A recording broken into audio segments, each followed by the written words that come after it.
turn to page number 387 in my book, and what is it in yours? It's 385 in the digital copy, or the paper of the digital. And then I think for you guys, that's not in the hymnal in the Bible study. So we are beginning the subject of youth.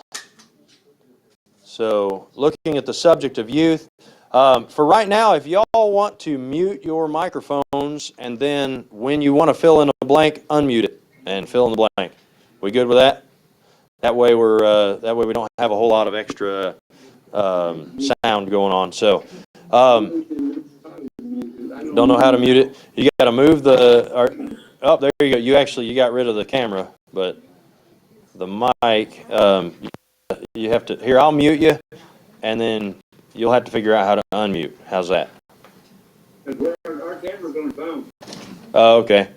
Well, I have muted you, and so you'll have to figure out how to unmute. If you figure out how to unmute, then you'll know how to mute it back. So, there you go. So, here we are, letter Y. Anybody know how many messages we've done in this series? The ABCs of Christian Maturity?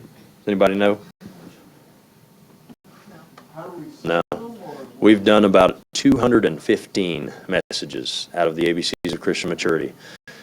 We are at about 4.5 years since we started this book. Well, actually, this is the second book, but since we started letter A, apostasy, it's been 4.5 years. This is the longest series that I've ever done. So it is, when I talked to Brother Sargent and talked about ordering some of these, not Brother Sargent, but his wife, she said that most folks rush through them, but the ABCs of Christian Maturity is designed to be a 5-year study. And we're just taking it one service at a time, and it's going to take us about 5 years. It'll be about 6 more months we'll be done with this. We have averaged about 9 to 10 weeks per letter. So some letters were shorter and some were longer, but about 9 to 10 weeks per letter. And so that roughly works out to being about 5 years. It's been good. It's been really good. Yeah. So I'm excited to look here at the subject of youth tonight. We're going to look, say again? 6 months. That's right. Amen. All right. We get done same time. We go back. We're going back to the landmarks of Baptist doctrine that we were doing in Sunday school. I don't know how to respond to that. You don't, do you? Oh boy, yeah, because you've been listening to everything I said. Sorry. Okay. So, letter Y here. Let's read the introduction. It says, an expression often mentioned in Baptist circles, particularly in any discussion of salvation and baptism, is the, quote, age of accountability, end quote. Though not so stated in Scripture, it is a term generally appointed to the age at which someone is capable of understanding the gospel and of making a willful decision to accept or reject the Lord Jesus Christ. Exactly what that age is not stated. It is somewhat nebulous. Does the Bible teach such a thing? Yes. And there is biblical expression which is associated with the notion of an age of accountability. It is, quote, from my youth, end quote, or words to that effect, and it is found some 20 or so times in the Word of God. This study explores the age of youth and its relationship to moral accountability.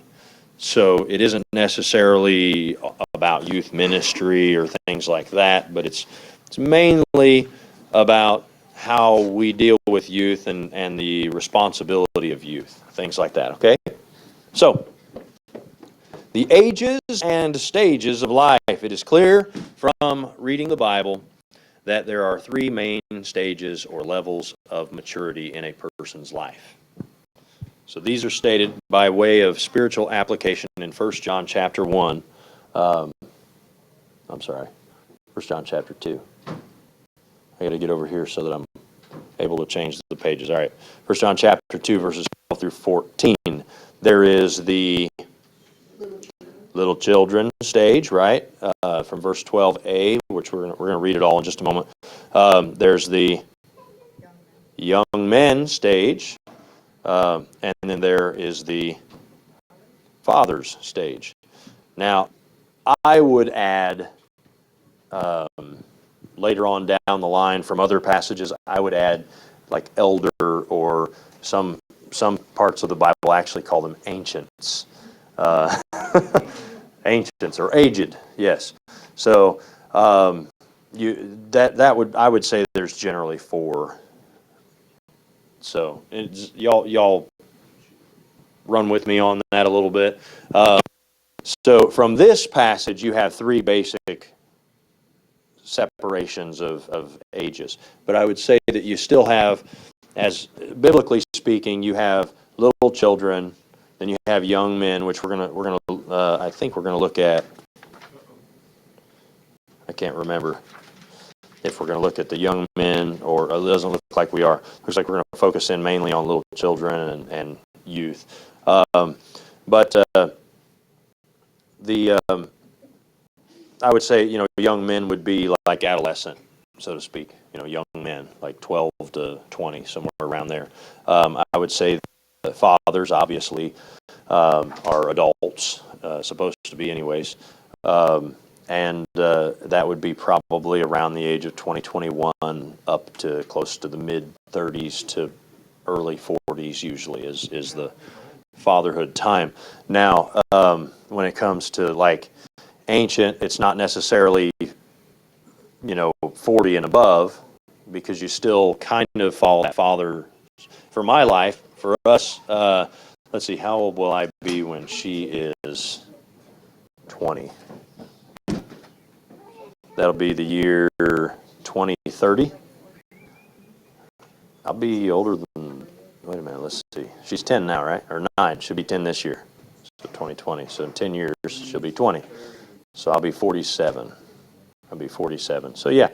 So about 50 is roughly the time frame that, unless you have kids later on in your age, 50 to 55 usually is the age where you're no longer, as a man, you're no longer fathering children. Like, you're no longer like being a dad in the sense that they're in your home still. You're still a dad in the sense that you're their dad still, but they're out and have families of their own usually by the time you're in your mid-50s, or maybe some younger, maybe some older, something like that. So I would say that those that would be considered elder, or what was the other word? Ancient, and then the other word that somebody said had another, aged. Yeah, I would say are probably past 60. Usually, I'd say, and that doesn't mean you're old. It just means, you can't go by that. You can't go by only the hoary head, the gray hair, or the baldness. You can't go by that, because one of the kids in our youth group was gray right after he graduated from the youth group. No joke. He was gray in his early 20s. Kyle Thomas. He started having gray hair. So he's got gray hair. I started balding when I was 4. No, I'm kidding. No, I've always had a whatever you call this thing here goes back here. It's not a widow's peak, because widow's peak comes to a point, but anyways, I've always had this thing here in my adult ages. I guess when I was in high school, my senior photo it was that 90s like flat line across. My hair came down like this, and there's this flat line, and so. But it wasn't very long after high school that it started doing this kind of thing, and I was like, well, I'm just gonna. I got married, and I was responsible for people and things, and I kept going like this, and the hair goes away when you do that. And so, anyhow, I don't consider myself to be old. Now, my kids may think I'm old. I'm only 36 years old for another week or so, and I'm going to hold on to that to the last day. And I'll still be in my mid-30s until I'm 49. Wait a minute. 39. No. So anyways, I consider myself still to be a young man in a sense, but I'm a father, which would put me in that age group, there. But when you talk about the older, experienced, mature, aged men, you're talking about, and ladies, we're obviously understand that we're not just talking about men, but ladies don't get old till they hit triple digits. So, anyhow, the time frame, the age and such for men, I would say usually in your 60s, you're getting to where you've experienced most of what you're going to experience in the sense of new things. However, I know folks in their 60s and in their 70s that still experience new things. So it's not necessarily, but as far as like all the major life things that happen, other than the what's described in Ecclesiastes 12. Y'all read Ecclesiastes 12 before? This is, by the way, it's intended to be an introduction to this topic, but so that's why I'm kind of elaborating on the ages and stages of life. So Ecclesiastes 12 says, "Remember now thy Creator in the days of thy youth, while the evil days come not, when thou shalt say, I have no pleasure in them." And it goes on to describe those evil days. Let's turn there real quick and take a look at it. Ecclesiastes chapter 12.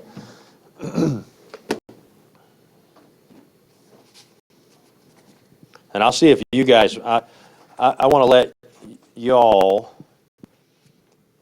give me the, what he's talking about, okay?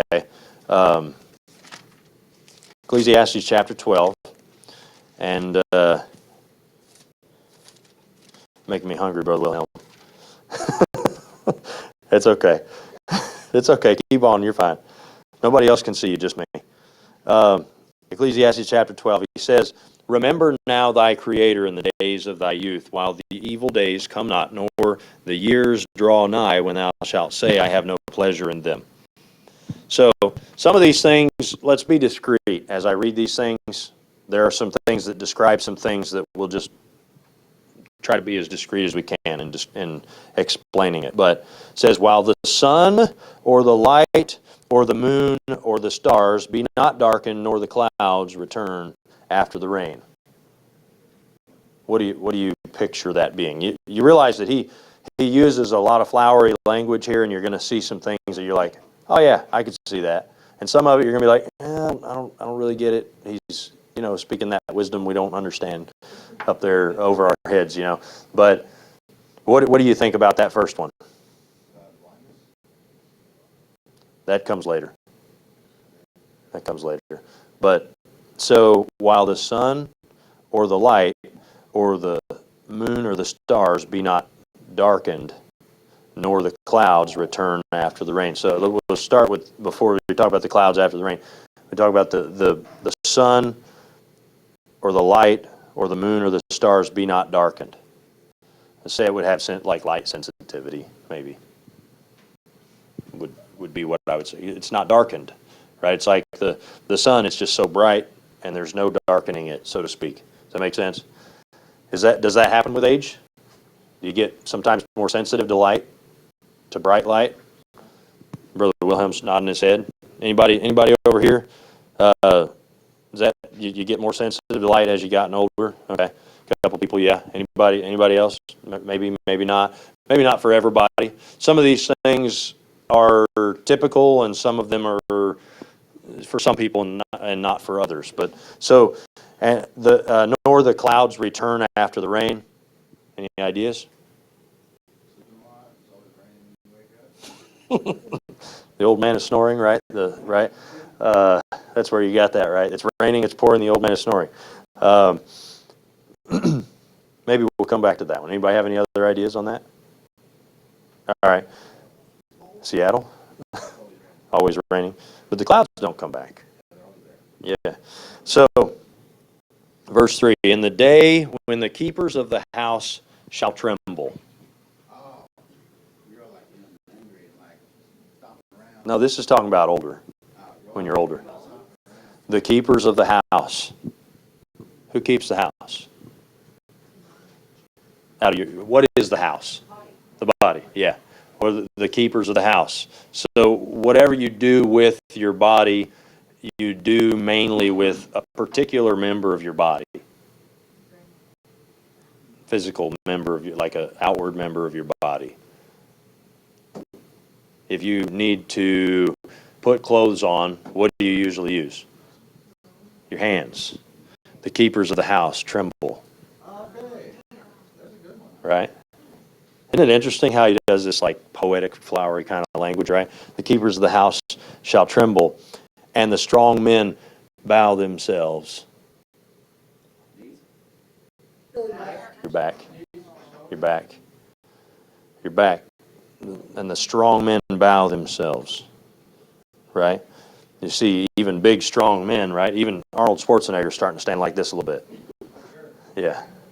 I mean, he's only 90 or 80 or I don't know how old he is. So then, and the grinders cease because they are few. Your teeth, that's right. The grinders cease because they are few. Has anybody read this and actually thought about this way? This is what he's describing. He's describing your body breaking down when you get old. He says, hey, remember your Creator because your body's going to fall apart. And let me describe it with some flowery language here. The grinders cease because they are few. And those that look, come on now, I'm now live just now. Haven't been live all this time. Why am I still getting emails? I closed the email thing. Oh, no, I didn't. I closed something else. Here we go. Get rid of my email here. There we go. Okay. My bad. All right. The grinders cease because they're few. All this stuff. I usually mute that, but I want you guys to be able to chime in if you want to. So, all right. So, where are we at? Okay. And those that look out of the windows be darkened. There you go. Your eyeballs are the windows. Those that look out the windows be darkened. You start to have faded vision. Your vision begins to darken or fade. And so, now don't run away on me now. So we'll read on. And the doors shall be shut in the streets when the sound of the grinding is low, and he shall rise up at the voice of the bird. You wake early. You wake early. Can't stay asleep. Who wakes up early, earlier than they did when they were younger? Yeah. So now, if you can change your sleep schedule. Sometimes folks will, like my grandma, she'll stay up till like 2 or 3 in the morning, and then she'll just sleep half the day. But most people, as you get older, just the slightest sound will wake you up, and you're like, yep, I'm awake. I'm done. I remember Dr. Brainine mentioning that. I think he lived to be 170 or something like that, but I'm just kidding. He didn't really, but he was the Bible teacher at IBC many years ago, and he said something about I sleep about 4 hours a night. And I was like, 4 hours a night? How is that? 4 hours a night, man. Every single night I'm like, you're going to die real soon. But he said I'll get an ache or a pain or something, and it'll wake me up, and I just stay up. And so that's how that goes. Now, sometimes because you sleep short at night, you take a nap in the afternoon. But anyhow, goes on. It says all the daughters of music shall be brought low. You're hearing. It's like, what are they saying over there? That sounds pretty, but I can't tell I don't know what it is. Right. So, also, verse number 5, when they shall be afraid of that which is high. Yep. You're getting old. Anybody maybe not as So now that doesn't mean that when you get old, you're afraid to like jump out of an airplane or something, because some people are crazy like that, and they're like, you know what, I'm going to jump out of an airplane. Wasn't yeah, President George Bush the first George Bush president. Hold on a minute. I'm going to do focus assist, and I can't do airplane mode. That won't work. Yeah, it was George H.W.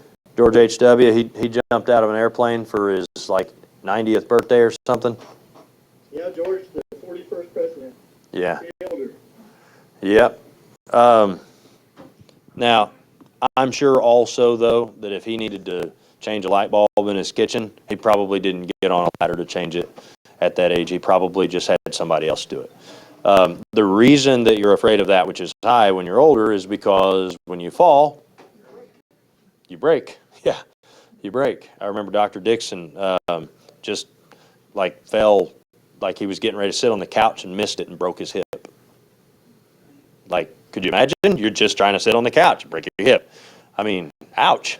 I think he was 85, I think, when he got a broken hip.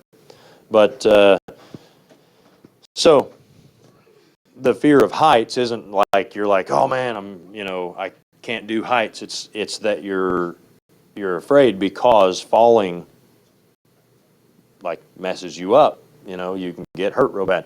Anybody remember? I'm not like trying to make old age like real bad or whatever, but it's a fact of life that there are things that happen to us that we can't control, that that things change. Remember the lady that would come visit sometimes and it would take her 10 minutes just to come up these steps over here? And most of us, we just don't even think about the fact that there's steps there. We just go up the steps unless there's ice on it, but moving slow because she's afraid she's going to hurt herself. Or maybe she just has to move slow because her body can't move real fast, right? Says, and fears shall be in the way, goes along with it. And the almond tree shall flourish.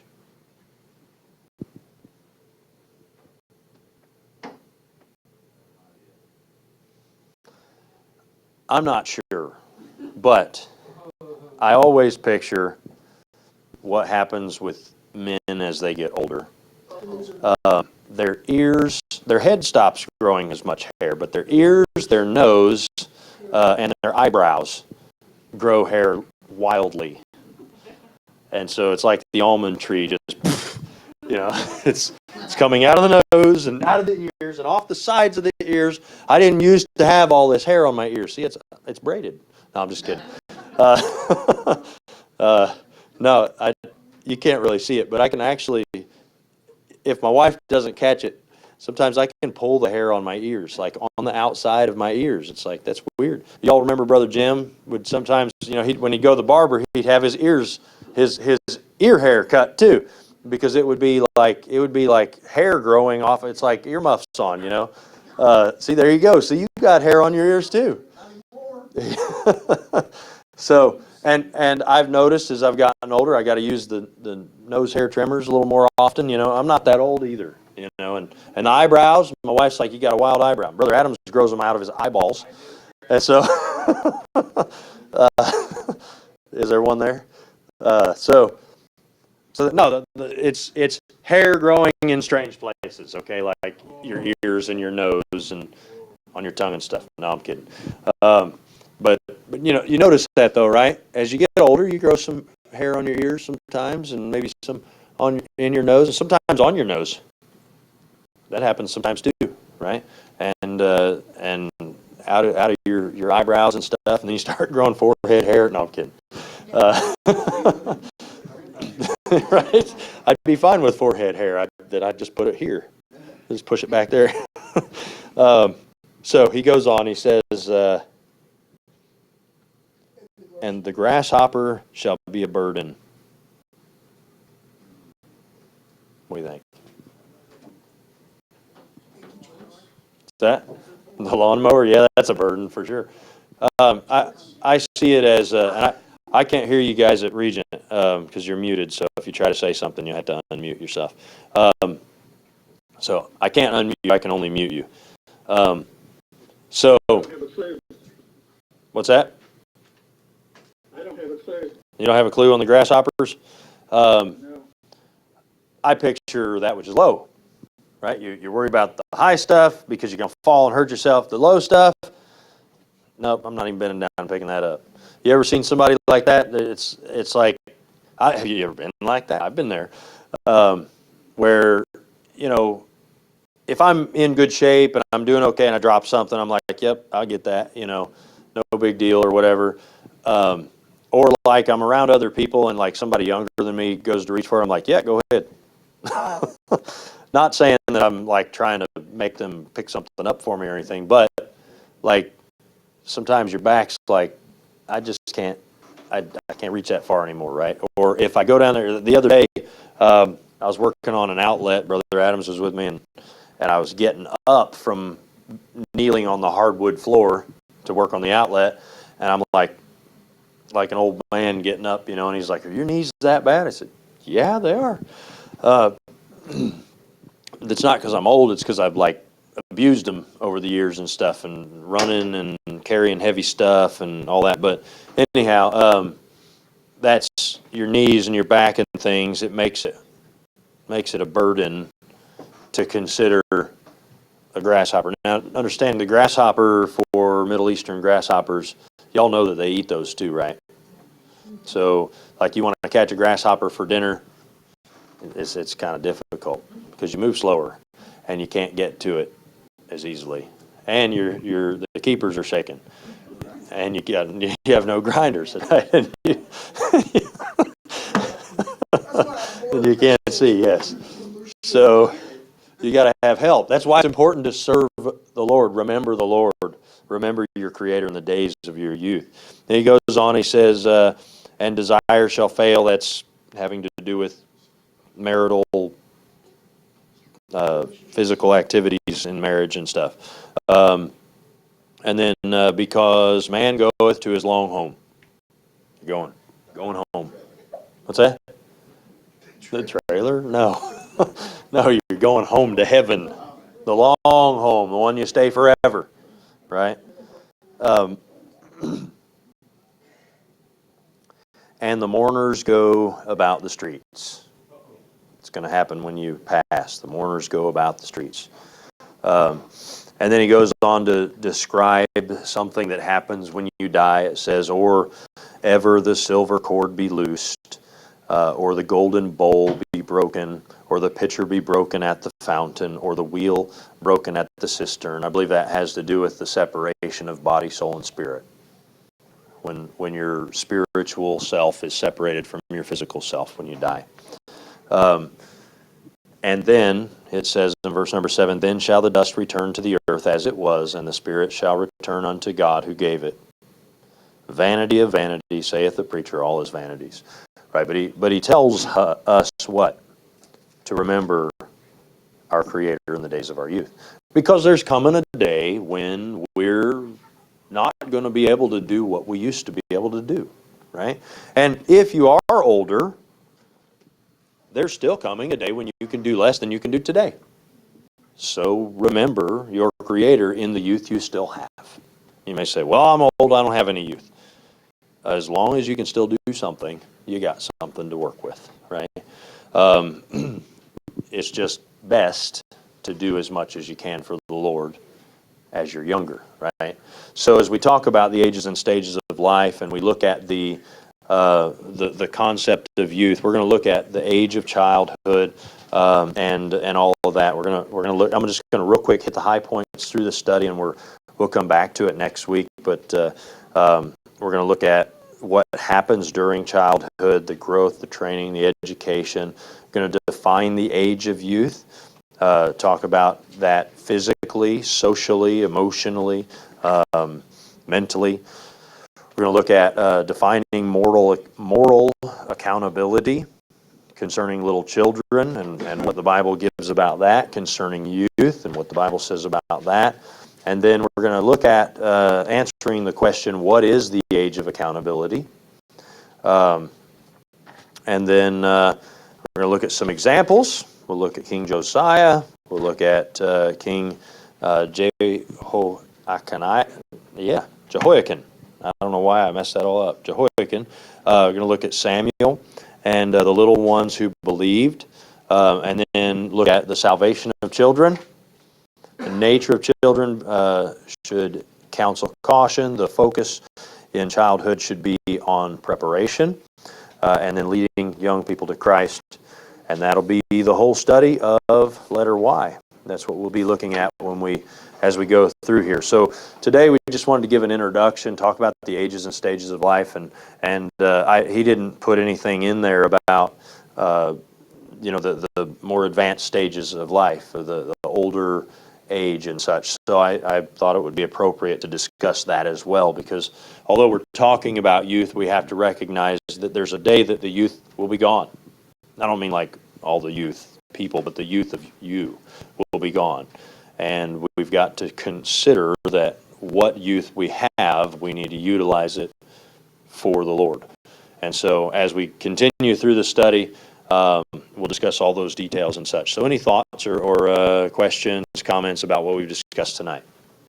I know we kind of started late and we kind of went short a little bit, but if we continue on, it's going to be a little longer than I'd like for it to go tonight. So any thoughts, questions, ideas? I was just gonna say, I really enjoyed the breakdown of it, because I wouldn't have thought about it that way. From Ecclesiastes? Yeah. Yeah, I kind of was debating on whether I wanted to go there and do that, but I thought, this will be fun because it's interesting to see that. And I'll be honest, some of it is kind of my opinion on what I think it is, but we do know that what he's describing there isn't just some random whatever. He's describing the aging and dying process. So that's what he's describing.